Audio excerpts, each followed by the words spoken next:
That's fun. Yeah, the Venceremos Brigade, my involvement with the Venceremos Brigade. I heard about the Venceremos Brigade from Ruben Salosa. He was another guy from Sac State who had gone. And he sat and told me all about it, and I was like, I want to do that. And in order to get accepted, you had to be interviewed, and they asked you all these questions about imperialism and stuff. I'm like, how am I going to answer that, you know? Because I didn't know how everything was connected. I knew there was racism and sexism and class stuff, but I didn't know how it fit together. And he talked to me a lot about that stuff, and I was like, I want to apply.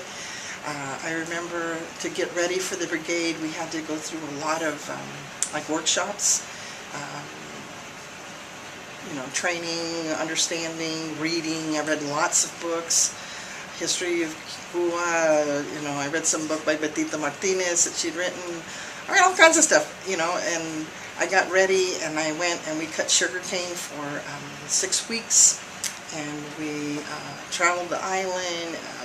We got to learn so much. There was books for us, workshops every night.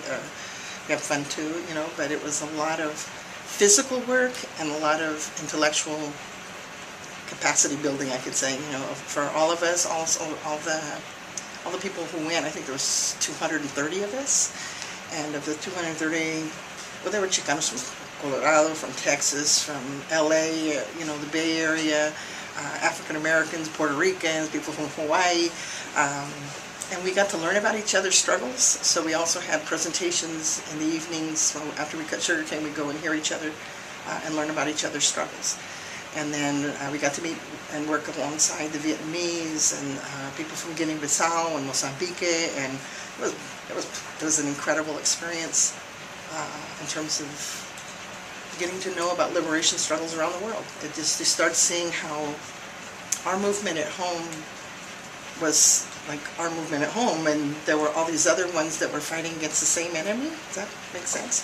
But that was what the Venceremos Brigade was, and it was a real important experience for me because it meant that that little dinky island stood up to the U.S., right? And they said no more, and we're going to decide for ourselves what we want in our society. And they had schools and full employment and rent, you know, your housing could only be 10% of your income, and had child care centers. I remember little dinky showers, you know, like, God, the babies showered a little thing. They were so cute. It was like, wow, they thought of all these different things. And I was real impressed with the fact that it was possible to do it. That whole idea of si se puede, that was what Cuba was for us.